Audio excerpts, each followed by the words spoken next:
Bem-vindos ao nosso canal. Hoje vamos ter uma história de tirar o sono. Muito obrigado aos inscritos e se você ainda não se inscreveu no canal, inscreva-se. E ative as notificações para receber os próximos vídeos.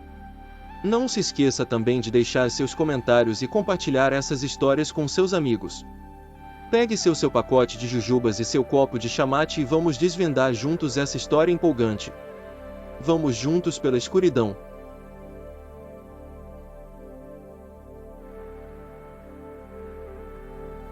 O Terrível Ancião. H.P. Lovecraft. De 1890 a 1937. A intenção de Ângelo Ricci, Joaquim Manuel Silva era fazer uma visita ao terrível ancião.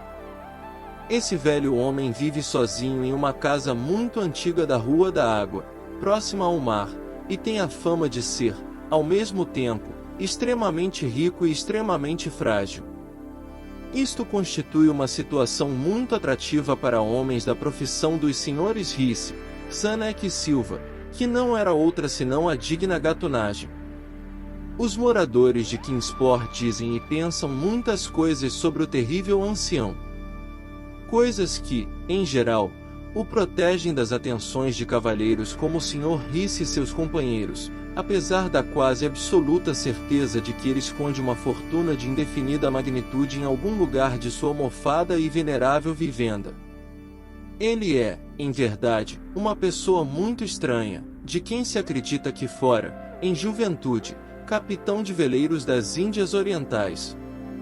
É tão velho que ninguém se recorda dos tempos em que era jovem, e tão taciturno que poucos sabem o seu verdadeiro nome. Entre as árvores retorcidas do jardim da frente de sua velha e descuidada residência, conserva ele uma estranha coleção de grandes pedras, singularmente agrupadas e pintadas de forma a parecerem com os ídolos de um lúgubre templo oriental.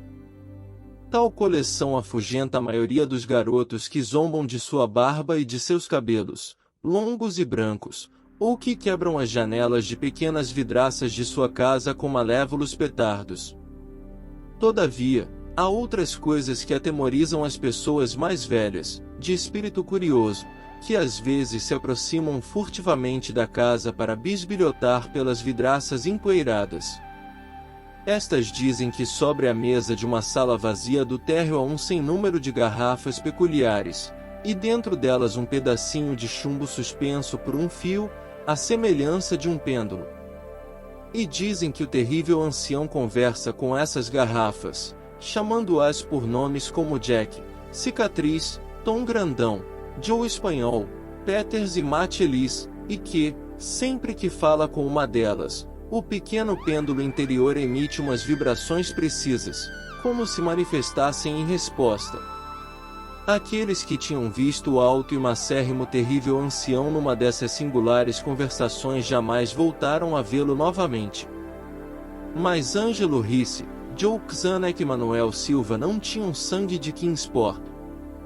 Pertenciam a esta nova e heterogênea estirpe estrangeira que ficava à margem do cativante círculo da vida e tradições da Nova Inglaterra, e via no terrível ancião apenas um velho trôpego e praticamente indefeso, que não podia andar sem a ajuda de uma bengala, e cujas mãos, esquálidas e débeis, tremiam deploravelmente.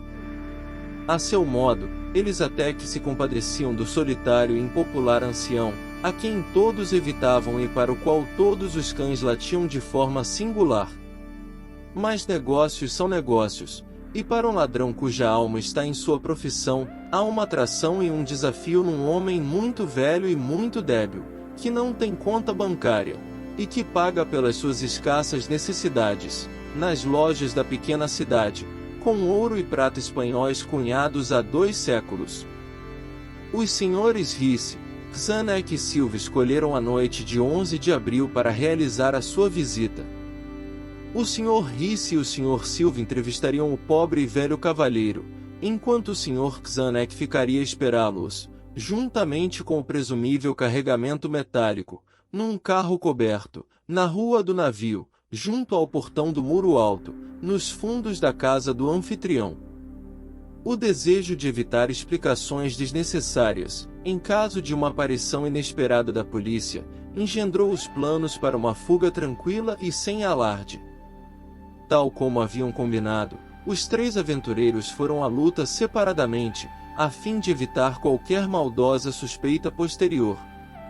Os senhores Risse e Silva se encontraram na Rua da Água, junto à porta de entrada da casa do ancião, e, embora não gostassem da forma como a lua brilhava, reluzindo nas pedras pintadas que surgiam entre os galhos florescentes das árvores retorcidas, tinham coisas mais importantes a pensar que em meras e fúteis superstições.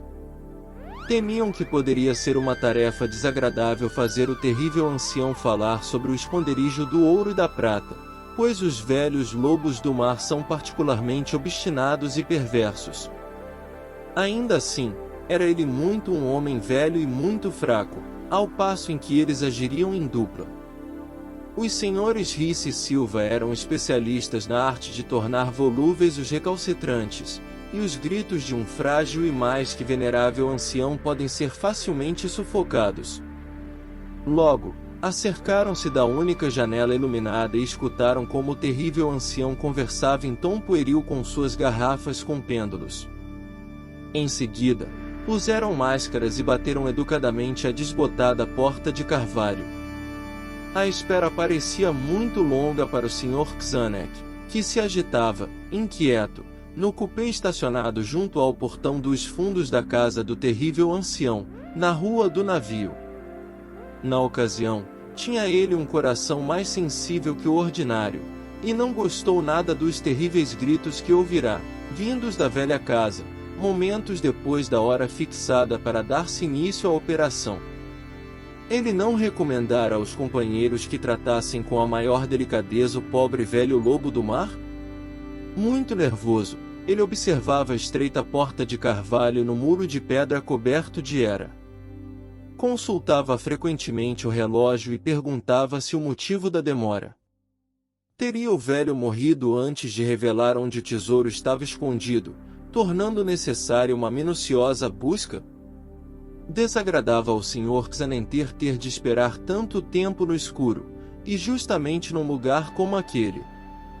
Em seguida, percebeu passos suaves ou arrastar de pés no passeio do caminho que havia além do portão, e ouviu que alguém descerrava suavemente o trinco enferrujado, vendo abrir-se para dentro o pesado e estreito portão. E, no pálido brilho da lâmpada que iluminava a rua, forçou a vista para verificar o que seus companheiros haviam furtado daquela casa sinistra, que agora lhe parecia imensa. Mas não viu o que esperava.